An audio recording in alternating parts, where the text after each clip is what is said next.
You think you're ready.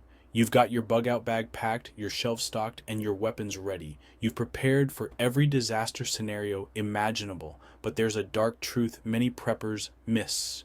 Your meticulous preparation might be the very thing that gets you killed. Sounds crazy, right? Why would being prepared make you more vulnerable? Because true survival isn't just about having the right gear, it's about having the right mindset, the right skills, and the right attitude. It's about understanding that the real world is unpredictable and no amount of planning can account for every possibility. This isn't about discouraging preparedness, it's about highlighting a crucial flaw in the prepper mentality. The illusion of control. The belief that because you have a plan, you're somehow immune to the chaos that unfolds around you. That's a dangerous illusion. In reality, survival is about adaptability and resilience. It's about being able to think on your feet and make quick decisions when things go wrong. It's about improvising when your gear fails, finding alternative solutions when your plans fall apart. And most importantly, it's about community and cooperation. No one survives alone. The strength of your network can be your greatest asset. So, while you prepare your gear and stock your shelves, remember to prepare your mind and build your community. Because true survival is about more than just being ready. It's about being adaptable, resilient, and connected. Many preppers focus heavily on supplies, food, water, weapons, and gear, but they neglect the most vital element of survival, their own bodies. In a true SHTF scenario, your physical fitness will be your greatest asset. Imagine having to hike for miles with a heavy pack, scavenge for food, or defend yourself from attackers. Could you do it? Or would you crumble under the physical strain? Strength, endurance, agility, these aren't just buzzwords. They're essential for survival. You need to be able to move quickly, carry weight, and endure hardship. A pantry full of canned goods won't save you if you're too weak to outrun danger or defend what's yours. When the grid goes down, the rules change. People panic. Desperation sets in. And in this chaotic landscape, preppers, with their stockpiles and self-sufficiency, become prime targets. Think about it.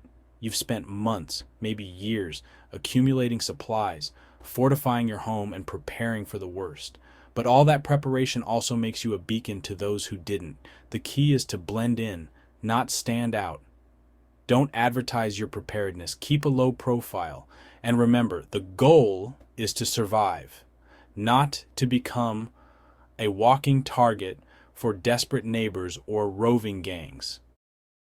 Owning a fancy water filter doesn't make you a survival expert. Having a bug-out bag filled with the latest gadgets won't guarantee your safety. In fact, relying solely on gear without the skills to use it can be a recipe for disaster. Imagine trying to start a fire with a fire starter you've never used before, or attempting to navigate with a compass you don't understand. In a crisis, fumbling with unfamiliar equipment can cost you precious time, resources, and even your life. The solution? Practice. Get your hands dirty. Learn how to use your gear until it becomes second nature. Because when the going gets tough, theoretical knowledge won't be enough. You need practical, hands-on experience. The wolf at the door. Why preppers make tempting targets. In a survival situation, your greatest threat won't be the natural disaster itself. It's the aftermath that brings the real danger. It will be other people. People who are desperate, scared, and willing to do anything to survive. They will see you as their lifeline. And guess who looks like the most appealing target? The one who seems to have everything they need. That's right, the prepper with the well-stocked pantry and the arsenal of weapons. You become a beacon of hope for the unprepared. Think of it like this. You've become a walking grocery store, a walking armory. Everything they need, you have. You represent everything. Those who didn't prepare lack food, water, security, and hope. And that makes you a magnet for trouble. They will come for you, believing you have what they need to survive.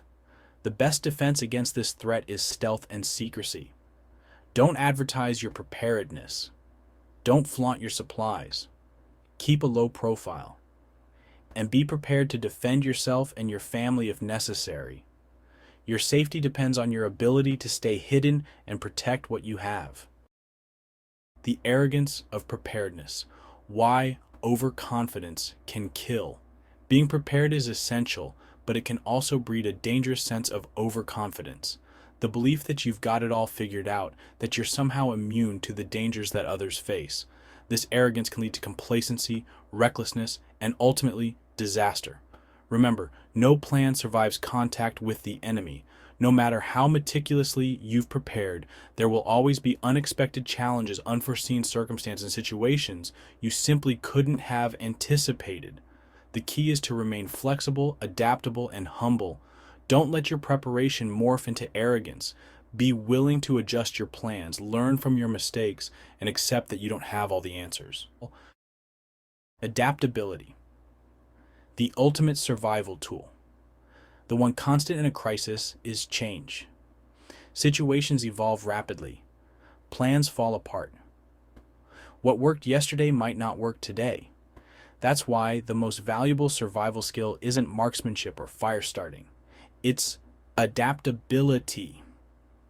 Adaptability is the ability to assess a situation, adjust to changing circumstances, and improvise solutions on the fly. It's about being resourceful, creative, and mentally agile. In a survival scenario, you won't have the luxury of time or perfect information. You'll need to think on your feet, make quick decisions, and adapt to whatever challenges come your way.